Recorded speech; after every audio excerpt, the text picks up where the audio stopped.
আজকের জুমা পূর্ব সংক্ষিপ্ত আলোচনার বিষয়বস্তু সাহসী মুমিন আল্লাহর জন্য নিজেকে নিবেদিত করার 7টি আমল এবং দিক নির্দেশনা। যেই 7 আমলে একজন মুমিন আল্লাহর জন্য নিজেকে নিবেদিত করতে পারে, আর যখন আল্লাহর জন্য নিবেদিত করতে পারে আল্লাহ ওই মুমিনকে সাহসী হিসাবে কবুল করে নেন। সুবহানাল্লাহ। তাহলে এই 7টা দিক নির্দেশনা আমরা শুনব, নিজের জীবনে আমল করার জন্য চেষ্টা করব, নিজেরা জানলে অন্যকে সেটি জানানোর জন্য চেষ্টা করব ইনশাআল্লাহ।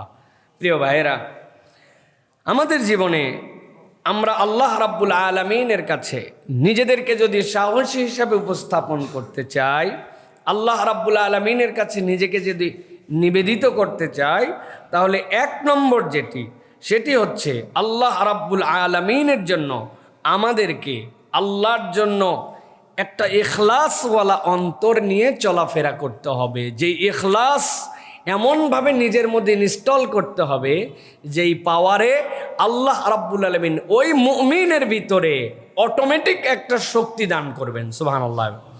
সেটা কি? আমাদের একটা ইখলাস লাগবে। এই ইখলাস হচ্ছে এমন একটা বিশ্বাসের নাম, কেউ না জানলেও জানেন আল্লাহ, কেউ না শুনলেও শোনেন আল্লাহ, কেউ না দেখলেও দেখেন আল্লাহ। এই বোধ এবং এই চেতনার ইখলাস হচ্ছে আল্লাহ রাব্বুল আলামিনের পক্ষ থেকে সাহসী মুমিন হওয়ার প্রথম পাথেয়। সুবহানাল্লাহ। আল্লাহ রাব্বুল আলামিন বলছেন, দুনিয়ার মানুষ তোমরা বিশ্বাস করো এবং এইটার প্রতি ঈমান রেখে নিজেদেরকে গড়ে নেওয়ার জন্য চেষ্টা করো।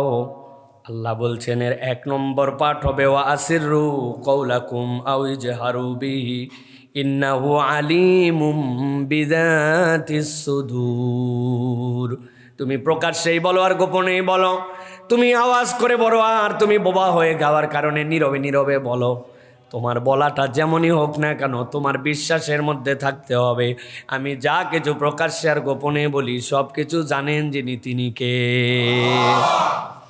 আল্লাহ রাব্বুল আলামিন এই জন্য বলছেন, দুনিয়ার মানুষ জেনে রাখো, আলা ইয়ালামু মান খালাকা ওয়া হুয়াল লাতীফুল খবীর।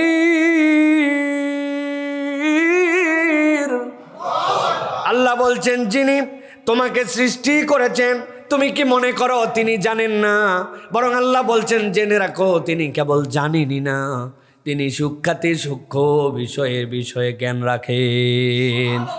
মানুষ তার শরীরের বিষয়ে যদি ভাবে, এমন সূক্ষ্ম বিষয় আল্লাহ তার শরীরের মধ্যে দান করেছেন। যেই মানুষ আমি দাঁড়ায় আছে 3.5 হাত আমার হাতের মাপে, আমি দেখতে মাত্র 60 কেজি ওজন, আমি দেখতে এত ছোট্ট একটা অবয়ব নিয়ে দাঁড়ায় আছি, কিন্তু আল্লাহ এত পরিমাণ কোষ আমাদেরকে দিছেন। ওই কোষগুলাকে আল্লাহ রাব্বুল আলামিন এক জায়গায় করে আমাকে বিল্ড করলেন। এই মানব কোষগুলাকে যদি একটার সাথে একটা জোড়া দেওয়া হয় এই দুনিয়াকে চক্কর দিয়ে বেঁধে ফেলা যাবে। আল্লাহ এতগুলা কোষ এই 3.5 হাতের মধ্যে ঢুকাইছে। আল্লাহ বলছেন যিনি তোমাকে সৃষ্টি করলেন তুমি তার ব্যাপারে কি মনে করো? আল্লাহ বলছেন আমি রব্বুল আমিন নিজেই বলতেছি ওয়া হুয়াল লাতীফুল খবীর, তিনি সূক্ষ্মদর্শী সর্বজ্ঞ। বান্দা যখন নিজের মধ্যে এটা ঢুকায় ফেলতে পারবে সে নিজে অনুভব করবে আমাকে কেউ একজন দেখেন, আমার সব বিষয়ে কেউ একজন খবরদারি করেন। বান্দা যখন ওই রবের কাছে নিজেকে নিবেদন করবে সে মনে করবে আমি দুর্বল হয়ে নিবেদন করছি না, তার এই আত্মসমর্পণ তাকে শক্তিশালী বানায় দিবে। আল্লাহ রাব্বুল আমিন বলছেন ওয়াল্লাযী জাআলা লাকুমুল আরদা যালুলান ফামশু ফি মানাকিবিহা ওয়া কুলু মির রিজকি ওয়া ইলাইহিন নুশুর। আল্লাহ বলছেন দুনিয়ার মানুষ আমি তোমাদের জন্য পৃথিবীর পথকে সুগম করে দিলাম, তোমরা এর কাঁধে ভর করে চলো। দুনিয়ার বুকে তুমি চলছো, তুমি সেখান থেকে তোমার খাদ্য খাও, কিন্তু আল্লাহ বলছেন একটা কথা মনে রেখো, তোমাকে তার কাছে আবার পুনরুজ্জীবিত হয়ে ফেরত আসতে হবে। সুতরাং মনে করো না তুমি তার আয়ত্তের বাহিরে, তুমি তার ধরা ছোঁয়ার বাহিরে, তুমি যা ইচ্ছা তাই করে তার দুনিয়ার বাহিরে চলে যাবে, এইটার সুযোগ নাই। বান্দা যদি একবার এইটাকে নিজের নীরব ইখলাসের মধ্যে ঢুকায় নিতে পারে আল্লাহ বলছেন ওই বান্দা তখন ব্যতিক্রম বান্দা হয়ে যায়। সুবহানাল্লাহ। নবীজি সাল্লাল্লাহু আলাইহি সাল্লাম বলছেন কেমনে তুমি এইটা পাঠ গ্রহণ করবে? নীরব ইখলাসকে তোমার দিলের মধ্যে কেমনে ঢুকাবে? সালাফদের থেকে প্রমাণ আছে, তারা এমন এমন কাজ করতেন দুনিয়ার কেউ জানতো না, আল্লাহকে খুশি করার জন্য করতেন। আলী ইবনে জাইনুল আবেদিন, আলী ইবনে হুসাইন, যাকে আমরা জৈনুল আবেদিন বলে চিনি, রাদিয়াল্লাহু তাআলা আনহু, আলী তার নাতি হযরত জৈনুল আবেদিন, তার ব্যাপারে বর্ণিত আছে তিনি মদিনার সব মানুষ স্বাবলম্বী ছিল না, কিন্তু রাত্রে গভীর হওয়ার পরে নিজের কাঁধে করে তিনি খাদ্যগুলা নিয়ে নিয়ে যেই মানুষেরা গরিব তাদের দরজায় পৌঁছায় দিতেন। এই কথা কেউ কোনোদিন জানে নাই। আমরা তাইলে কেমনে জানলাম? এই কাজ তিনি করেন, তাহলে কেমনে আমরা জানলাম?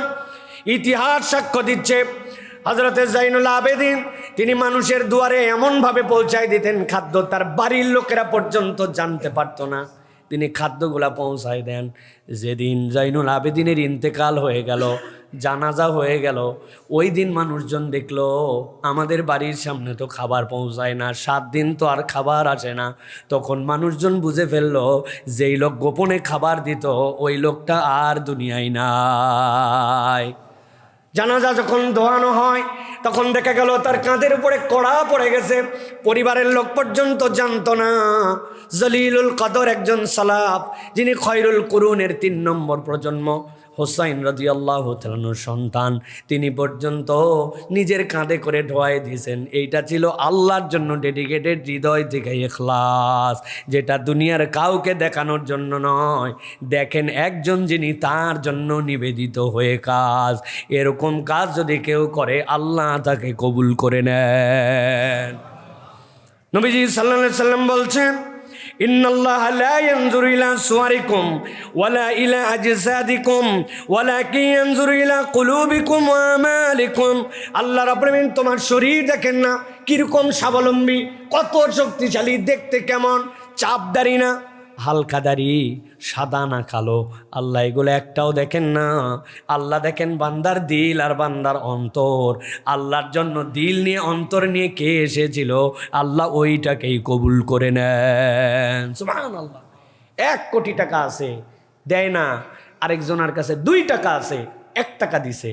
আল্লাহ বলতেছেন, আল্লাহ অন্তর দেখেন, যে অন্তর নিয়ে আল্লাহর জন্য কে করছিল, দিল থেকে কে করছিল, আল্লাহ ওই অন্তরকে কবুল করে নেন। এই জন্য ইমানদারের সবচেয়ে বড় পাওয়ার আল্লাহর জন্য নীরব ইখলাসের মালিক হওয়া, যেই ইখলাসে কাউকে চিনি না, যা করি আল্লাহর জন্য করি। সুবহানাল্লাহ। এটা বলা সহজ, ভর ভর করে ওয়াজ করে দেওয়া খুবই সহজ, কিন্তু এই আমলের প্র্যাকটিসে যাওয়া বিরাট কঠিন। নবী করিম সাল্লাল্লাহু আলাইহি ওয়াসাল্লামের একজন সাহাবী ছিলেন, যিনি মসজিদে নববী ঝাড় দিয়ে দিতেন। নবী করিম সাল্লাল্লাহু আলাইহি ওয়াসাল্লাম একদিন রাত্রে বাড়িতে আসার পরে ঢুকে গেছেন। নবীজির নির্দেশ ছিল কেউ ইন্তেকাল করলে দ্রুত সময়ের মধ্যে তাকে দাফন কাফন করো। ওই সাহাবী যিনি মসজিদে নববী ঝাড় দিতেন ইন্তেকাল করে গেলেন। রাসূলুল্লাহ সাল্লাল্লাহু আলাইহি ওয়াসাল্লামের কাছে ফজরের পর খবর আসছে। নবীজি বললেন, কই সে সাহাবী? বলি, ইয়া রাসূলুল্লাহ, আমরা তার দাফন কাফন করে ফেলছি। নবীজি আক্ষেপ করে বললেন, তোমরা আমাকে জানাওনি কেন? এই মানুষ আল্লাহর জন্য মসজিদ ঝাড়ু দেয়, আল্লাহ রসুল তাকে এত প্রায়োরিটি দিয়েছেন, আল্লাহর নবী তার কবরের সামনে দাঁড়ায় আবার জানাজা আদায় করছেন। কি ইখলাস! ছোট্ট কাজ করে না। আমরা অনেক সময় মসজিদের খাদেম গুরুত্ব দেই না। মসজিদের খাদেম শুনতেই কেমন কেমন জানি লাগে, তাই না? মুয়াজ্জিন লজ্জা লাগে বলতে, আমাদের সমাজে দাম দেয় না, এই জন্য এখন বলে সানি ইমাম। ইমামের তাও একটু মর্যাদা আছে, এই জন্য মুয়াজ্জিন বলতে লজ্জা লাগে। অথচ মুয়াজ্জিনের গ্রেড, খাদেমের গ্রেড, এটা যদি খুলুস আল্লাহর জন্য হয়, তাহলে এর থেকে মর্যাদাশীল মানুষ আসমানের নিচে জমিনের উপরে নাই। সুবহানাল্লাহ। ইখলাস লাগবে দিল থেকে। এই জন্য ইমানদার শক্তিশালী তখন হবে যখন, প্রিয় ভাইরা, আল্লাহর জন্য নীরবেও কাজ করে ফেলবে, আল্লাহর জন্য অন্তর থেকে ইখলাস নিয়ে সে কিছু করবে। এটা ইমানদারকে শক্তিশালী বানাবে। বাহিরে সে অত বেশি ফিজিক্যালি ফিট না, কিন্তু অন্তর তার পাওয়ার আর ঐশ্বর্যে ভরপুর। কেননা সে একমাত্র আল্লাহর জন্য ভয় করে, আল্লাহকে টার্গেট করে সব কাজ করে। সুবহানাল্লাহ। 2 নম্বরে, ইমানদার যদি নিজেকে সাহসী বানাতে চায়, আল্লাহর কাছে নিজেকে উপস্থাপন করতে চায়, 2 নম্বর যেটা, অন্তরের জিহাদ। নিজেকে থামানোর সাহস লাগবে আপনার। কোন জায়গায় যায় আমি থেমে যাব, এইটা হচ্ছে অন্তরের জিহাদ। বাহিরে দাপট দেওয়া যায়, বাহিরে স্লোগান দেওয়া যায়, কিন্তু নিজের অন্তরকে থামানোর মতো সাহস সকলের নাই। ওই জায়গায় বীরত্ব নাই, নিজের অন্তরকে থামানো। আল্লাহ কোরআনে বলছেন এটা কি কাজ জানো নাকি? আল্লাহ সূরা নাজিয়াতের মধ্যে বলছেন আম্মা মান খাফা মাকামা রাব্বিহি ওয়া নাহান নাফসা আনিল হাওয়া ফাইন্নাল জান্নাতা হিয়াল মাওয়া। আল্লাহ পুরো কোরআনে এত সংক্ষিপ্তভাবে জান্নাতের গ্যারেন্টি আর কোথাও দেন নাই। আল্লাহ বলছেন যেই ব্যক্তি খারাপ থেকে, কু থেকে নিজের নফসকে হেফাজত করবে, আল্লাহ বলছেন একবার আল্লাহকে ভয় করে আল্লাহর সামনে দাঁড়াতে হবে, এই ভয় করে যে তার নফসকে থামায় দিল, আল্লাহ বলছেন তার জায়গার কোথাও নয়, তার জায়গা হচ্ছে একমাত্র জান্নাত। ইন্নাল জান্নাতা হিয়াল মাওয়া। যেই অন্তর আল্লাহকে ভয় করে থামাই দেয়, আমার মন যা চাই আমি তাই করি না, হিসাব মিলাই নেই, আমি আল্লাহর জন্য থামাই দিয়েছি নিজেকে। আমার মন তো টানে যে আমি যদি একটুখানি গানটা শুনতে পারতাম, সবাই শুনলে আমার কি সমস্যা? আমার চোখ তো টানে যে আমার হাতে যথেষ্ট এক্সেস আছে, আমি যদি চোখ দিয়ে একটু দেখে ফেলি এন্টারটেনমেন্ট তো হবে। আরে কেউ দেখতেছে না, সিনেমা হলে যাওয়া লাগে না, মোবাইলে এখন আমার সিনেমা আছে, মোবাইলে নাটক আছে, পুরা নাটক দেখে নেই, একটুখানি ক্লিপস দেখে নেই, 5 মিনিটের একটা হাইলাইটস। নিজের মনের সাথে জিহাদ করছে না। এখানে এমন নারী আছে, এমন বিষয় আছে যেটার সাথে ইসলাম নাই। আমি এইটা চোখে দেখি না, আমি এইটা কানে শুনি না, আমি এইটা করি না, কেননা আল্লাহর সামনে একদিন দাঁড়াতে হবে, সবগুলার হিসাব আল্লাহর সামনে দিতে হবে। আল্লাহ বলছেন এই যে ভয় করে আল্লাহর সামনে দাঁড়ানোর জন্য নিজের নফসকে নিয়ন্ত্রণ করেছে, আল্লাহ বলছেন এই নফসের আর যাওয়ার কোনো জায়গা নাই। আমি আল্লাহ বললাম সে ডাইরেক্ট জান্নাতে যাবে। এই জন্য অন্তরের জিহাদ এটা আমাকে খুব সাবধানতার সাথে অবলম্বন করতে হবে। আমি বহু জায়গায় বলেছি, 2টা জিনিস আমাদের ঠান্ডা মাথায় একটু নিয়ন্ত্রণের চেষ্টা করতে হবে। আমাদের জীবনে ইনপুট ডিভাইস আছে, প্রসেসিং আছে, আবার আউটপুট আছে। মানব জীবনের সবচেয়ে ইম্প্যাক্টফুল ইনপুট ডিভাইসের নাম হচ্ছে চোখ আর কান। আপনি মোবাইলের মধ্যে নাম্বার লিখতেছেন 017... এরপরে আপনি সবুজ বাটনে চাপ দিলেন, এই যে আপনি যা লিখলেন এটা ইনপুট দিলেন, সবুজ বাটনে আপনি চাপ দিলেন, এটাও ইনপুট দিলেন। এবার প্রসেসিং হলো, এই নাম্বারটা নেটওয়ার্কে পাঠালো, নেটওয়ার্ক থেকে প্রসেসিং হয়ে সেই জায়গায় আবার কল গেল, সেইটা আবার প্রসেস হলো, আপনার মোবাইলে আবার আসলো, আসার পরে সিগন্যাল যখন হয়ে গেল আপনি লাউড স্পিকার দিলেন, আপনি কথা এখন শুনতেছেন। ইনপুট দেওয়ার পর প্রসেসিং, এরপরে আপনার একটা আউটপুট। কম্পিউটারের ক্ষেত্রেও তাই, আপনি কিবোর্ডে লিখতেছেন, এটা আপনার জন্য ইনপুট। আপনি একটা পেন ড্রাইভ দিয়ে ঢুকাই দিয়েছেন কোনো একটা তথ্য, এটা আপনার জন্য ইনপুট। এরপরে ভিতরে প্রসেস হয়েছে, আপনি 2+2 আপনি এখানে চাপ দিয়েছেন কেবল, কিন্তু প্রসেসর দেওয়ার পরে আপনাকে আউটপুট আপনার মনিটরের মধ্যে আসতেছে, আপনার প্রিন্টার দিয়ে বের হচ্ছে, এগুলো হচ্ছে আপনার জন্য আউটপুট। এতগুলো এই জন্য বুঝালাম, এইগুলার যেরকম প্রসেসর থাকে, ইনপুট থাকে, আউটপুট থাকে, মানব জীবনের যতগুলো ইনপুট তার মধ্যে গুরুত্বপূর্ণ হচ্ছে চোখ আর কান। বান্দা যা কিছু দেখে প্রসেসরকে গরম করে ঠান্ডা করে চোখ আর কান। যখন বান্দা এই চোখ আর কানের উপরে হেফাজত করবার নিয়ন্ত্রণ করতে শুরু করবে, আল্লাহ তার প্রসেসরটাকে এত ঠান্ডা বানায় দিবেন, যত ঠান্ডা তত শক্তিশালী সেইটা। আল্লাহ এই জন্য বলছেন তুমি তোমার চোখ আর তোমার কান এইগুলা তোমার আত্মার নিয়ন্ত্রণে, আত্মার বিপক্ষে জিহাদ করে তুমি যদি ঠেকায় দিতে পারো, তুমি এমন শক্তিশালী মুমিন হবে যার প্রভাবটা দুনিয়ায় তুমি দেখতে পাবে। আপনিও দেখেন, আমিও দেখি, অন্ধ হাফেজ দেখছেন ভাই, দেখছেন, আইরে মুখস্থ ক্ষমতা, যা শুনে তাই মুখস্থ হয়ে যায়, আছে না? অবাক তথ্য, হাতের মধ্যে টাকা নেয়, টাকা কেমনে চিনে না, কিন্তু বলে দিতে পারে। গায়ের সাথে আমার ইতিহাস আমার মনে আছে, আমি অন্ধদের সমাবর্তনে গেছি এক মাদ্রাসার মধ্যে, যাওয়ার পরে সেখানে প্রচুর অন্ধ। এই যে বাড্ডাতে আমাদের এখানে মাদ্রাসা আছে, যাওয়ার পরে এশার নামাজের সময় এক ছেলের সাথে আমার গায়ের মধ্যে গায়ে গুঁতা লাগছে। দেখার সাথে সাথে বলছে আপনি কে? আসসালামু আলাইকুম রহমতুল্লাহ। আমি চিন্তা করলাম কত ছেলের মধ্যে ঘোরাফেরা করতেছে, একজন কেউ জিজ্ঞাসা করলো না আপনি কে, আসসালামু আলাইকুম, এমনি এমনি চলে। ওস্তাদকে বললাম ওস্তাদ বুঝলাম না তো, আমার সাথে ধাক্কা লাগা মাত্র কেমনে কি? বলে ওর শরীরের মধ্যে আল্লাহ এমন সেন্সর দিয়ে রাখছে হুজুর, ওর যত ছাত্র ভাই যত সহপাঠী সকলের গায়ের সেন্সরও চিনে, আপনার সাথে ধাক্কা লাগা মাত্র বুঝতে পারছে আপনি নতুন লোক, এই জন্য জিজ্ঞাসা করছে আপনি কে। কোত্থেকে পাইলো এটা? ইনপুট যেটা চোখ দিয়ে যায়, কান দিয়ে যায়, ওইটা বিশুদ্ধভাবে যায়, চোখের গুণা তার নাই। এই জন্য 2 নম্বরে, কোনো মানুষ যদি নিজেকে শক্তিশালী মুমিন বানাতে চায়, অন্তরের জিহাদ, নিজেকে থামানোর সাহস থাকা লাগবে। আমার চোখের গুণা, আমার কানের গুণা যদি কমে যায়, আমি 70% একজন ভালো মানুষ হয়ে যাব। কান দিয়ে শুনি নাই খারাপ কিছু, মুখ দিয়ে বলবো কি আমি? কার জন্য হুদায় গীবত করবো? আমি তো শুনি না এটা, আমি দেখি না এটা। তখন জিহ্বাও আপনার নিয়ন্ত্রণে চলে আসবে, তখন 90% প্রায় ক্লিয়ার। বাকি আত্মজৈবিক যে চাহিদা, যৌন চাহিদা, এটা নিয়ন্ত্রণ, আপনি 100% মুসলমান। আমাদের যত সালাফরা ছিলেন, আমাদের যত সাহাবাই কেরাম ছিলেন, তাবেঈ ছিলেন, তাদের যোগ্যতাই ছিল এই 4টা জায়গায়: চোখ, কান, জিহ্বা, লজ্জাস্থান। 4টা হেফাজত করছেন। তাদের ব্যাপারে বলছে এটা কি মানুষ না পাথর? তাদেরকে জেলের মধ্যে ঢুকায়া এইরকম উর্বশী রমণী পাঠাইছি, তাকায়ও না। নিয়ন্ত্রণটা কোথায়? এই 4টার নিয়ন্ত্রণে অন্তরে এমন শক্তিশালী হয়েছে, ওই অন্তর তার কথাই চলে আর আল্লাহ তাকে সহযোগিতা করে। অতএব সেখানে শয়তানের ক্রিয়াশীল হওয়ার সুযোগ। সুতরাং এটা আমাদেরকে মনে রাখতে হবে প্রিয় ভাইয়েরা। এই জন্য তিরমিজির হাদিসের মধ্যে আসছে, আল মুজাহিদু মান জাহাদা নাফসাহু ফি তাআতিল্লাহ। মুজাহিদ তো সে যে আল্লাহর নির্দেশ মানার জন্য নিজের অন্তরের সাথে জিহাদ করে। আমার মন যা চাইলো তাই করলাম, এইরকম মুসলমান কখনো সাহসী মুসলমান না, সে একটা কাপুরুষ বীরও মুসলমান। আমার মনকে যদি ইলা বানাই, তারপর আমার আল্লাহ কেমনে ইলা হলো? হ্যাঁ, গানও শোনে, কোরআনও শোনে, নাটকও দেখে, ওয়াজও দেখে, পর্দায়ও চলে, বেপর্দায়ও চলে। বিয়ের সময় বেপর্দা যায়, জানাজার বাড়িতে গেলে তখন পর্দা করে যায়। মানে 2 দিকেই আছে।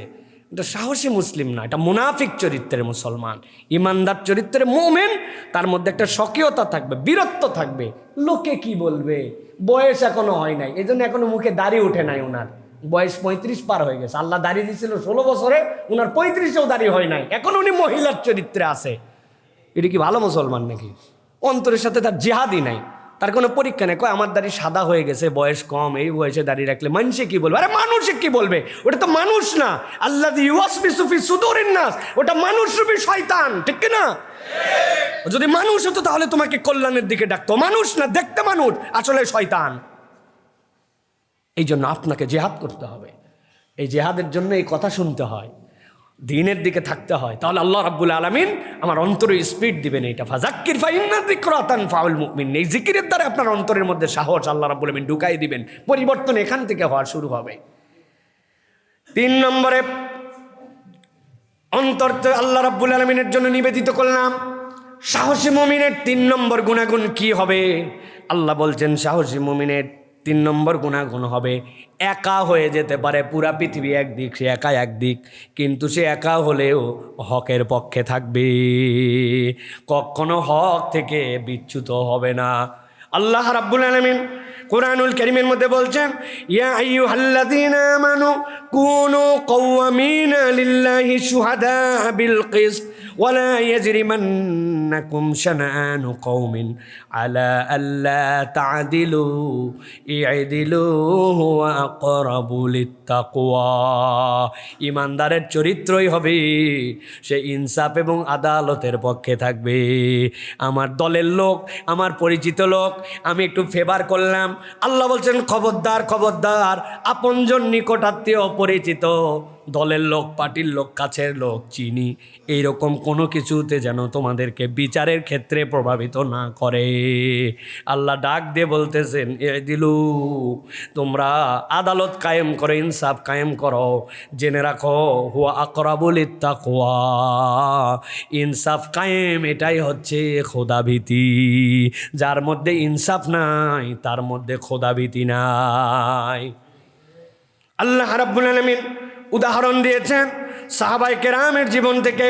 উহুদের যুদ্ধ শেষ হয়ে গেল, 100% মুসলমানরাও বিজয় লাভ করে নাই, 100% কাফের মুশরিকরাও বিজয় লাভ করে নাই। আবু সুফিয়ানের দল চিন্তা করলো অন্তত 70 জনের মতো মেরেছি, যারা বদরের যুদ্ধে আমাদেরকে মারছিল তার মধ্যে বহুত মানুষজনকে শেষ করে দিয়েছি, আল্লাহ নবীর দন্দন মোবারক শহীদ করে দিয়েছি, মদিনার মধ্যে কান্নার রোল এনে দিয়েছি, যা হয়েছে এই পর্যন্তই যথেষ্ট, চলো তাবু নিয়া আমরা চলে যাই। কিন্তু মক্কার কাছাকাছি অর্ধেক রাস্তায় যাওয়ার পর আবু সুফিয়ানের মনে হলো আর একটু যুদ্ধ করলেই, আর একটু ফাইট করলেই ওদেরকে তো নাস্তানাবুদ করে দেওয়া যেত, কেন আমরা পুরা বিজয় না নিয়ে চলে যাচ্ছি।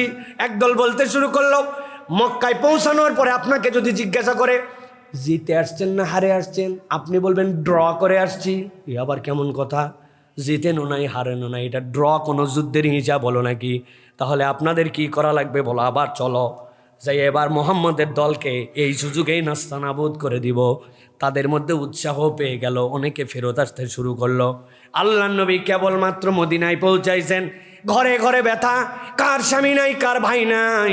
নবী সাল্লাল্লাহু আলাইহি সাল্লাম পর্যন্ত বিপর্যস্ত, তার দন্দন মোবারক শহীদ, মুখ মোবারক ফুলে গেছে, গাল মোবারকের মধ্যে আল্লাহ নবী সাল্লাল্লাহু আলাইহি ওয়াসাল্লামের ব্যথার চিহ্ন দেখা গেছে, চোখগুলা রক্তাভ হয়ে গেছে।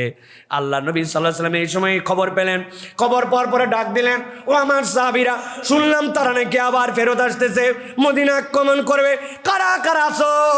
আল্লাহর জন্য নিজের জীবন উৎসর্গ করতে হবে, ওদেরকে ধাবরানি দিব।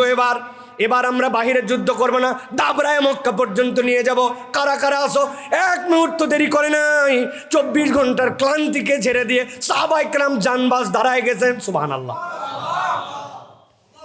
চলো, আল্লাহ নবী রওনা দিয়ে দিলেন, হামরাউল আসাদ পর্যন্ত চলে আসলেন। হামরাউল আসাদ এক জায়গার নাম। ওই জায়গায় আসার পরে সাহাবায়ে কেরামের উদ্দীপনা, এইটা দেখে মুশরিকদের একজন লোক ছিল যার নাম ছিল মাবাদ। সে যদিও মুসলমান নয়, কিন্তু সাহাবীদের উৎসাহ, আল্লাহ নবীর প্রতি তার একটা ভালোবাসা ছিল।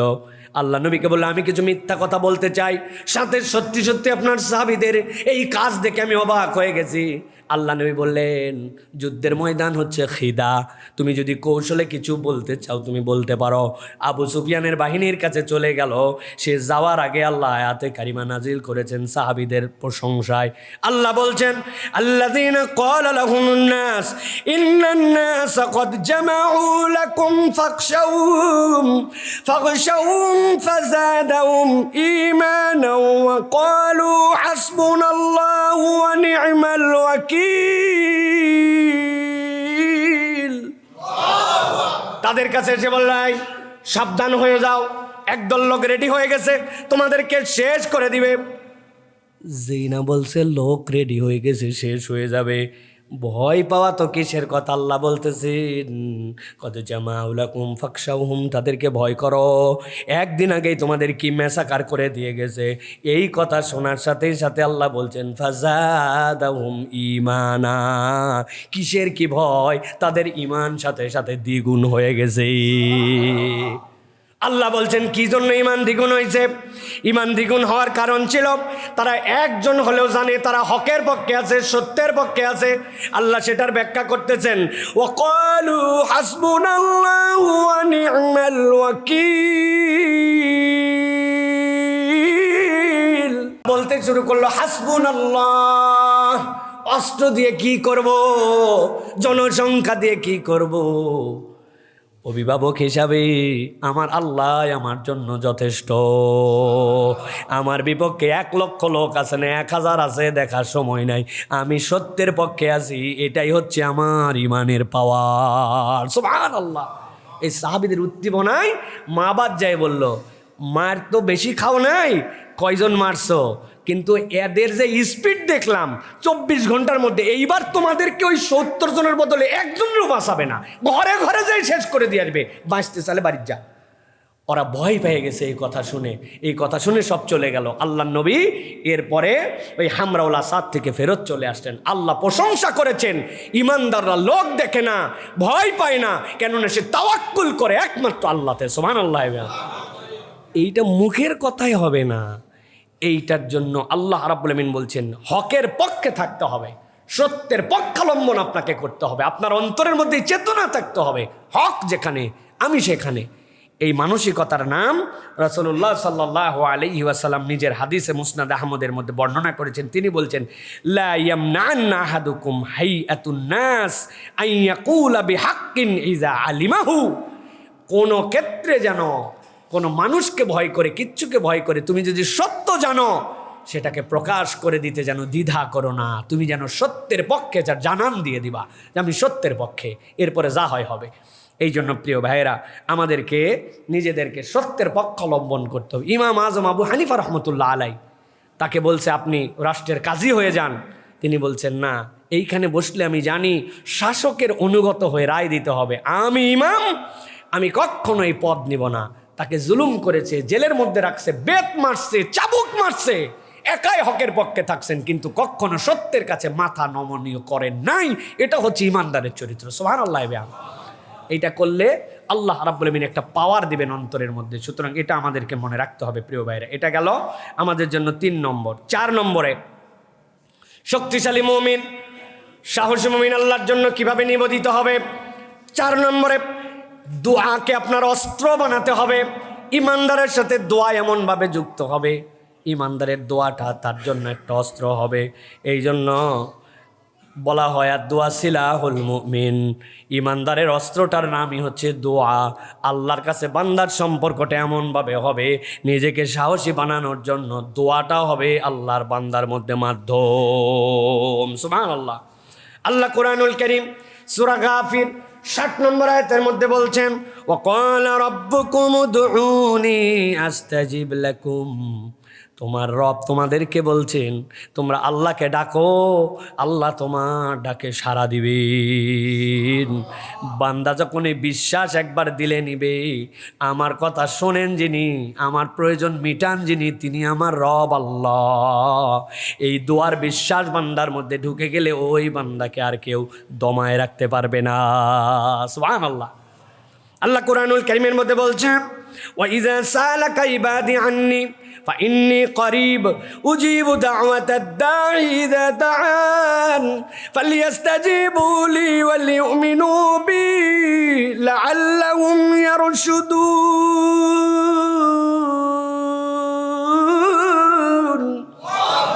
আল্লাহ বলছেন, ও দুনিয়ার মানুষ, আমার বান্দা যখন জিজ্ঞাসা করে আমার ব্যাপারে, আল্লাহর ব্যাপারে জিজ্ঞাসা করে, আল্লাহ বলছেন নবী আপনি বলে দেন আমি তার বান্দার কাছে আছি, আমি আমার বান্দার থেকে দূরে নই। আল্লাহর করিব মানে আল্লাহ কিভাবে করিব আল্লাহ জানেন, কিন্তু আল্লাহ বলছেন আমি আমার বান্দার থেকে দূরে নয়। উজিবু দাওয়াতাদ দাঈ ইযা দাআন, এইটার ব্যাখ্যা এত চমৎকার, এত চমৎকার। আল্লাহ বলছেন একটা আমার বান্দা যখন একটা সিঙ্গেল দোয়াও করে, আমার বান্দা সিঙ্গেল একটা আবদারও করে এই দুনিয়ার যে কোনো প্রান্ত থেকে, আল্লাহ বলছেন তার একটা আবদারের জবাব যিনি দেন তিনি হচ্ছেন তার রব, তিনি আল্লাহ। আল্লাহ এই জন্য বলছেন বান্দা জেনে রাখো, নিঃসন্দেহে তোমাদের জন্য বিশ্বাস করা এটা কর্তব্য। কি বিশ্বাস করবে? ফালিয়াস্তাজিবু লি ওয়ালিউমিনু বি, তিনি আমার জবাব দেন, এই জবাবের প্রতি তোমার বিশ্বাস যদি থাকে, আল্লাহ বলতেছেন আশা করা যায় যদি তারা সৎপথে চলে আসে। তার মানে বান্দার বিশ্বাস থাকতে হবে আমার রব আমার কথা শোনেন। এই বিশ্বাস নিজের দিলের মধ্যে ঢুকায় নেওয়া, এর থেকে বড় পাওয়ার আর কিচ্ছু নাই। এটাই হচ্ছে ইমানদারের সবচেয়ে বড় পাওয়ার। আপনাদের কাছে বহুবার গল্প শুনিয়েছি, লিবিয়াতে যখন যুদ্ধ হচ্ছিল ফ্রান্সের সাথে, সেই সময় মুসলিম বাহিনী সামনাসামনি যুদ্ধে, তাদের যত বড়ই অস্ত্র থাক, সাহসিকতায় বীরত্বে সামনাসামনি মুসলিমদের সামনে দাঁড়াবে এরকম কারো শক্তি নেই। একটা দুর্বল মুসলমানও যুদ্ধের ময়দানে যদি আল্লাহু আকবার বলে দাঁড়ায় যায়, সবল মুসলমান হয়ে যায়। তারা দেখলো সামনে পারা যায় না, এবার উপর থেকে হেলিকপ্টার গানশিপ দিয়ে তাদেরকে হত্যা করবে এই চিন্তা করেছে। মুজাহিদদের কমান্ডার কাছে এসে বলা হয়েছে যে আমাদের তো আর বাঁচার উপায় নাই, সামনে নয় যুদ্ধ করছিলাম, আমাদের অস্ত্রের গুলি আর কতদূর যায়, এরা অনেক উপর দিয়ে আমাদেরকে গুলি করবে। উনি মুজাহিদের কমান্ডার বলছেন কত উপর দিয়ে? বলছে অনেক উপর দিয়ে। আরে বলে কত উপর দিয়ে? কয় আমাদের গুলির রেঞ্জ ওই পর্যন্ত যায় না। বলে আমি জিজ্ঞাসা করছি এটা কি এত উপর যে আল্লাহর আরশে আজিমের উপর দিয়ে না নিচ দিয়ে? ওরা বলছে কি বলেন না বলেন, আল্লাহর আরশে আযমের উপর দিয়ে আবার কেমনে যায়? উনি তখন উত্তর দিছেন, যেই রব আরশে আজিমে আর তার গোলাম দুনিয়াতে, যেই রবের আরশে আজিমের উপর দিয়ে যাওয়া যায় না, তারা তার নিচ দিয়ে যদি চলে, তাহলে আরশে আজিমের রবকে যদি পরাজিত করা না যায়, তার প্রকৃত গোলামকেও পরাজিত করা সম্ভব নয়। এর নাম ঈমান। এই ঈমান কোত্থেকে আসে? আল্লাহর সাথে বান্দার কানেকশন দিয়ে আসে, দোয়া দিয়ে আসে, চাওয়া দিয়ে আসে, চাওয়ার মতো চাওয়া দিয়ে আসে, ভক্কর চক্কর চাওয়া না। সালাম ফেরানোর পরে কালে হাত তুলে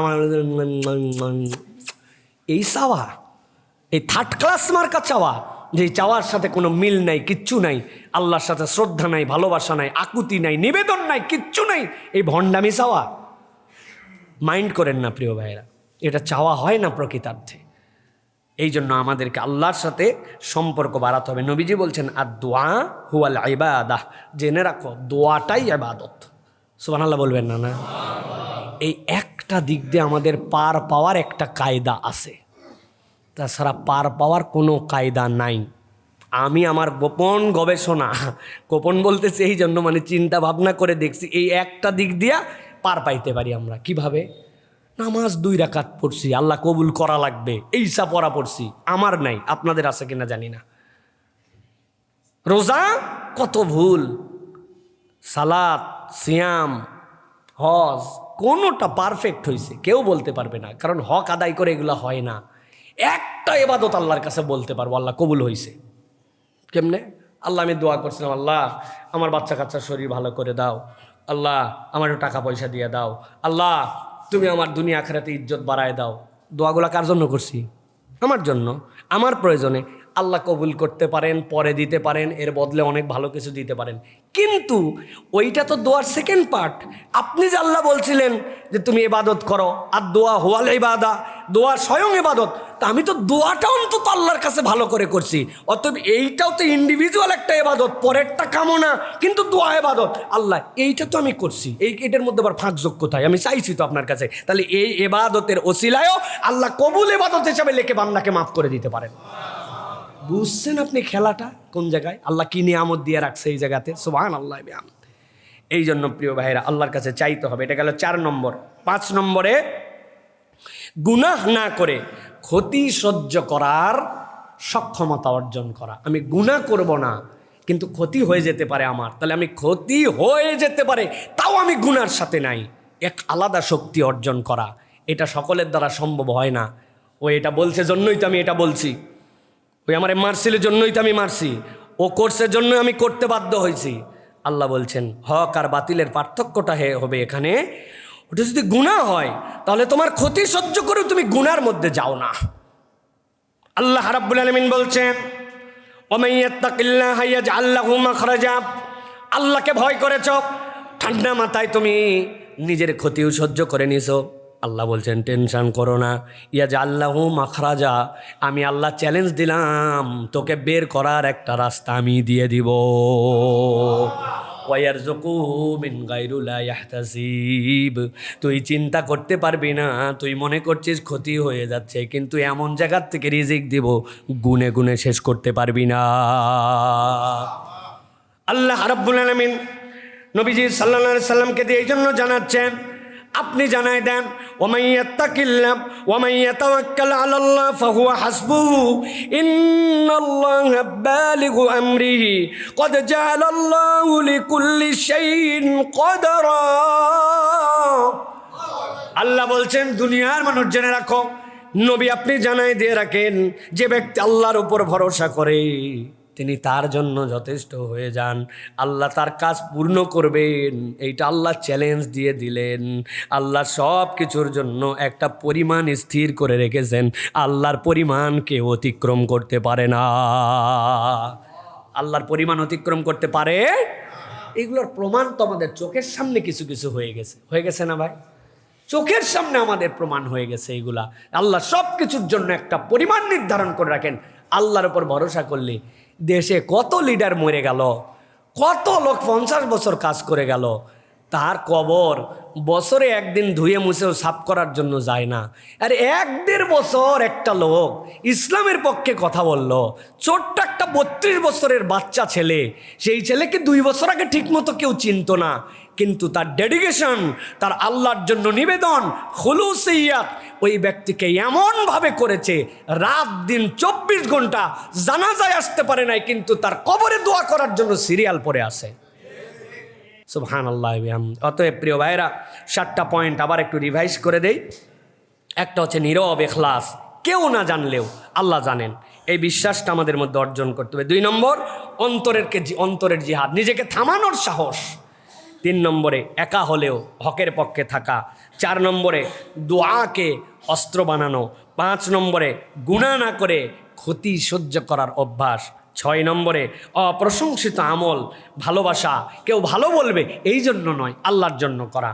এরপরে যেটা বলেছি আপনাদের জন্য 7 নম্বরে মৃত্যুর প্রস্তুতি সাহসের চূড়া। সুতরাং একজন সাহসী মুমিন যে সকল পরিকল্পনায় আল্লাহর সামনে নিজেকে নিবেদন করে সাহসী হতে পারে, এই 7টা বিষয় আল্লাহ যেন আমাদেরকে দান করেন।